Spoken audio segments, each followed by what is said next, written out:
और इस वक्त अब डे 13वां दिन इस युद्ध का, और विश्लेषण भी हम लगातार कर रहे हैं कि अब ये युद्ध किस दिशा में जाता हुआ दिखाई दे रहा है। हमारे साथ कई मेहमान जुड़ चुके हैं।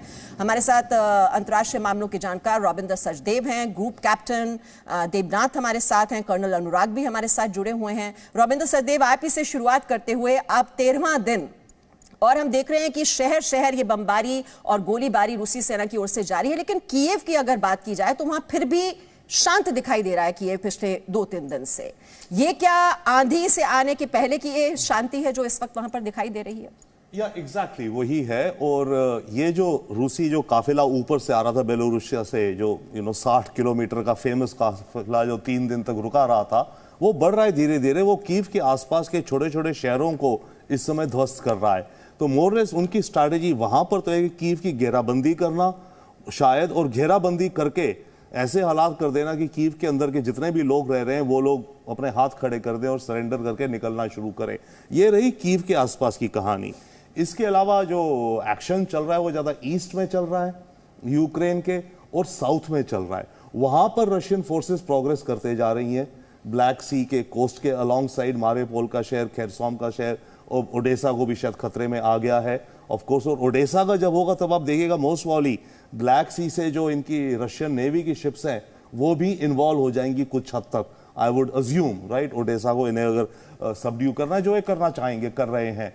और जहां तक रही बात कीव की, कीव को घेराबंदी करके मिनिमम वो करके वहां से सिविलियंस निकले, जो रह जाएं अल्टीमेटम दें उन्हें, इतने टाइम में निकले, नहीं तो फिर चलेंगे। तो अभी एक फेज हॉल्ट होगा शायद, कीव को सराउंड करके कुछ नोटिस दिया जाएगा कि 48 घंटे का या 72 घंटे का, या इनडेफिनेट सीज भी कर सकते हैं। जी, स्ट्रैटेजी की आप बात कर रहे हैं, हमारे साथ कर्नल टीपी त्यागी भी हैं। कर्नल त्यागी, अब हम देख रहे हैं कि ऑयल डिपो को बार बार निशाना बनाना, चाहे वो आप चर्निव में देखें, ज़ाइटोमिर में देखें, ऑयल डिपो में ये धमाके हो रहे हैं एक के बाद एक, और ये किसी तरह से ऊर्जा की आपूर्ति की सप्लाई चेन जो है वो तोड़ दी जाए। क्या यही स्ट्रैटेजी है ताकि जल्द से जल्द यूक्रेन को घुटनों पर लाया जाए और वो सरेंडर करने के लिए मजबूर हो जाए?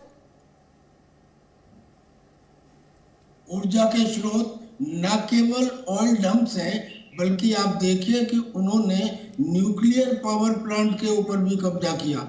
भाई न्यूक्लियर पावर प्लांट जो है वो भी तो इलेक्ट्रिसिटी जनरेट करते हैं, तो उनके ऊपर कब्जा किया ताकि जितने इनके ऑयल डंप हैं, जो इनके न्यूक्लियर पावर प्लांट हैं, और उसके अलावा मिलिट्री इंस्टॉलेशंस पे।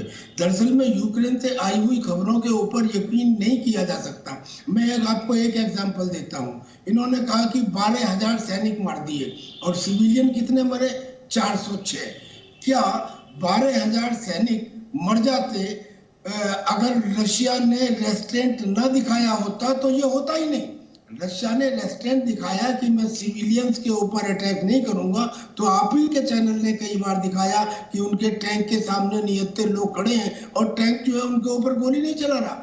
टैंक के सामने तो 1 किलोमीटर दूर तक आदमी जो है लाइन पोजीशन पे आ जाता है, लेकिन वहां इसलिए खड़े रहे क्योंकि रशिया ने हर तरह रेस्ट्रेंट दिखाया है। और जितने सिविलियन इलाके में अटैक भी जो हुए हैं, अगर आप गौर करें तो रशिया ने ये कह दिया था कि आप अपने कमांड पोस्ट, अपने एयर डिफेंस सिस्टम और अपने मिलिट्री वेपन बिल्टअप एरिया में, कंडोमिनियम में, मल्टी स्टोरी बिल्डिंग्स में न लगाएं।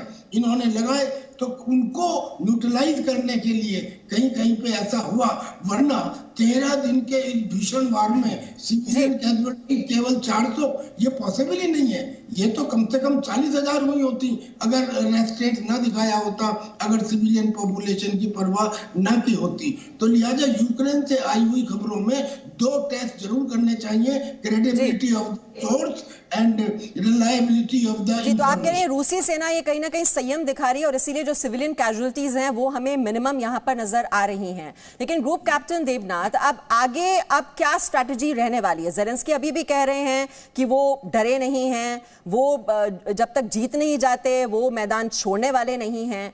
तो कैलकुलेशंस हैं क्या? और जिस तरह के हथियारों की सप्लाई उन्हें हो रही है, स्ट्रिंगर मिसाइल्स, जैवलिन मिसाइल्स, ये युद्ध जीतने में उनकी कितनी मदद करेंगे या सिर्फ युद्ध खींचने के लिए हैं? जी हाँ मीमांसा, मैं आपको बता दूं, इस युद्ध में रूस युद्ध लड़ रहा है जीतने के लिए मिलिट्री पॉइंट ऑफ व्यू से, जबकि ज़ेलेंस्की युद्ध लड़ रहे हैं ना हारने के लिए। यानी वो डिफेंसिव युद्ध लड़ रहे हैं। अब जितने हथियार दिए गए हैं, जैसे कि जेवलिन एंटी टैंक मिसाइल है, Stinger anti aircraft shoulder fire missile हैं, इनसे आप सिर्फ अपनी रक्षा कर सकते हो, इनसे आप शत्रु के ऊपर प्रहार करके विजय प्राप्त नहीं कर सकते। तो ज़ेलेंस्की चाहते हैं कि अगर और 5-10 दिन तक वो खींच जाएं तो हो सकता है इंटरनेशनल ओपिनियन बदल जाए, हो सकता है कि पश्चिम के देश और जोर शोर से उनकी मदद करने आ जाएं, हो सकता है कि यूनाइटेड नेशन सिक्योरिटी काउंसिल में या जनरल असेंबली में रूस के विरुद्ध कोई ऐसी तगड़ी कार्रवाई की जाए, हो सकता है कि वर्ल्ड बैंक और IMF और तगड़ी प्रतिबंध लगाएं। वो उम्मीद कर रहे हैं कि हो सकता है कहीं से किसी से रूसी सेना से कोई गलती हो जाए और उस गलती से नाटो की जो फौजें हैं वो भी बाध्य हो जाए इंटरवीन करने के लिए। ये जो बात आपने की कि क्या वो उम्मीद कर रहे हैं, कर्नल अनुराग, इसी बात को आगे बढ़ाते हुए जो बाइडेन से जो उम्मीद है उनकी बूट्स ऑन ग्राउंड तो आने नहीं वाले, जितनी उन्होंने एंटी टैंक हथियारों की सप्लाई कर दी वो तो हो ही रही है, लेकिन और क्या उम्मीद है? प्रतिबंध भी लगा दिए गए हैं। जी, जेलेंस्की के पास दो रास्ते हैं, एक तो पॉलिटिकल रास्ता है और एक मिलिट्री रास्ता है। मिलिट्री रास्ता क्लियर कर चुके हैं हमारे पैनलिस्ट, हर तरह से वो वीक हैं, वो किसी भी तरह से मिलिट्री वाइज रशिया से नहीं जीत सकते।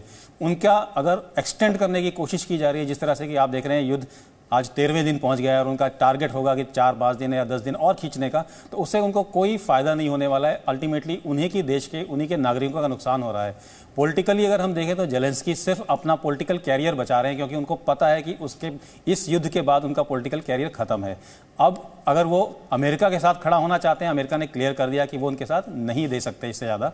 अगर वो अगेंस्ट जाना चाहते हैं रशिया के, तो रशिया ने ऑलरेडी डिक्लेयर कर दिया है कि रिजीम चेंज होगी ही होगी।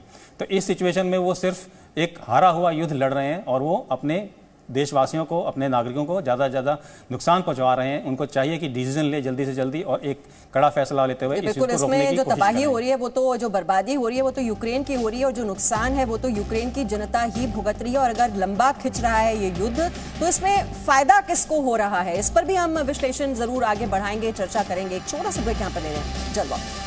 Presenting B News app available on Google Play and App Store. Download it now.